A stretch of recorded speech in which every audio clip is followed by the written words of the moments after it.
27! We need to beat 27!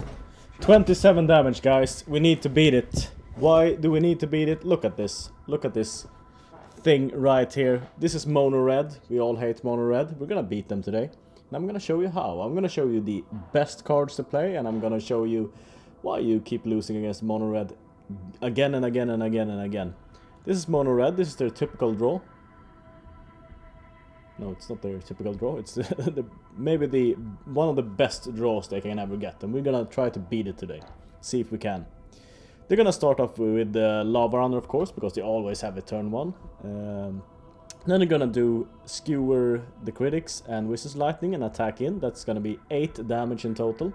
After that, they're gonna do Skewer the Critics, light up the stage, and then they're gonna do Wizard's Lightning, Skewer the Critics. Yeah, I've done the math there. It checks out at 27 damage, and if you are on the draw, you will have 3 lands in place. What can we do with 3 lands to prevent 27 damage? We can't prevent all 27 damage, of course, but we can at least prevent dying within that range. So let's see. Let's see what options we got here. Okay, let's do Fountain of Renewal. Fountain of Renewal won't work too well. We have 2 turns. We play it turn 1. We have 1 life gain on the next turn and 1 after that. That's 2 life. That's not good enough. Not good enough at all. Okay, let's try Moment of Craving. That means that if you remember the previous picture, probably don't, but you can go back if you want to. You will prevent them from going with Spectacle, which means they have to play Shock instead, because they always have we have to assume that they always have the best possible, setup of cards in their hand. That will prevent 2 damage just from them having to play worse cards, and 4 attack damage because we killed their Lava Runner, and we're gaining 2 life. So that's 8. That's 8 life in total. That's all for the video. Thank you. Just kidding. I'm kidding. We're not done here, because let's look at this. What if they instead have Fanatical Firebrand at turn 1 and then Electrostatic Field at turn 2? Okay, then we have a problem. Then it won't work, because then they can just Skewer the Critics, light up the stage, Skewer the Critics, Shock. And we're dead. And we can't have that. Okay, so if that won't work, then what will? What does prevent the most damage? Let's have a look at this picture here. Cast Down, in the Gito Lava Runner case, prevents 6 damage.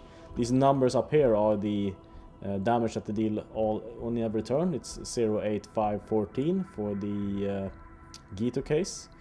And for the Wall case, we're gonna prevent 5 damage, because we kill off the wall, which means that all the triggers that they would have gotten from the wall don't count. So that prevents 5 damage. We're still dead, but we're close to not dead. What if we also have an Absorb on top of this? That gains 3 and it prevents 3, so that's a total of 6. That's pretty good. That means we're alive at least. So is there anything more we can do? Can we do better than this? Let's have a look at this card for a moment. So if we go for Vicious Rumors, in the Gito Lava Runner case, we're preventing 3 damage, and in the case of Electrostatic Field, we're preventing 6 damage. That's pretty good. Plus we're gaining 1 life, so it's either 4 that we're up or 7, depending on which case we're up against. So that's pretty good. Arterial Flow won't work, of course, because our opponent will draw into light up the stage, which means they won't have any cards in hand, so they won't have anything to discard, and we'll only gain 2 life. So what do we do? Well, it seems to me like if we go to, where is it? The browser. Here's the browser.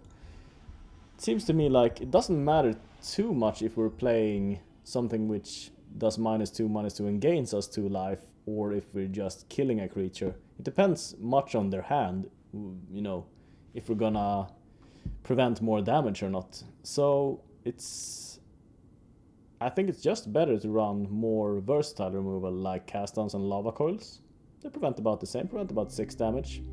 Any Spell Pierce will prevent about 3 damage, and they're pretty decent in the current metagame. Duress, same, preventing 3 damage. Vicious Rumor prevents more, but do you really want to run Vicious Rumors? I don't know, maybe. Maybe, if you're really concerned about your life total. I'll fix that camera for just 1 second. Negate prevents 3 damage. Burglar Rat. Actually a decent prevention, depending on the case here. He's gonna rip 1 3 damage spell off their hand, and he's likely going to block something.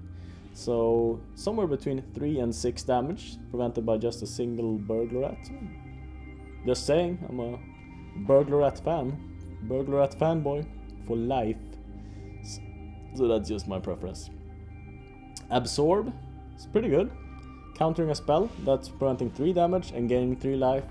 Yeah, that's another 3 that we prevented. So, can we do it? Can we beat mono red? Yes, just run this list right here. No, in all seriousness, I think the best way to beat mono red is to have a turn 1 play, a turn 2 play, and a turn 3 play. They don't need to be specifically tailored to beat mono red. Like if you run, for instance, Duress, maybe Lava Coil or Cast Down, and then have a 3-drop like Absorb, for instance, which or a Negate in hand. For most games you're gonna be fine with that. If you can interact with mono red early, you can prevent that 7 damage, and that's about how much you need to prevent in the worst case. That's 7 or 8 damage that's coming really quickly. In most cases you're not gonna have to prevent that much. You're probably just gonna have to prevent maybe nothing, even in the early terms, if they have a slow start. So yeah, I guess in summary, just go for early game cards. Don't skip out on your early drops, and you will be fine. Trust me. I've done the math. Thank you for watching. Bye bye.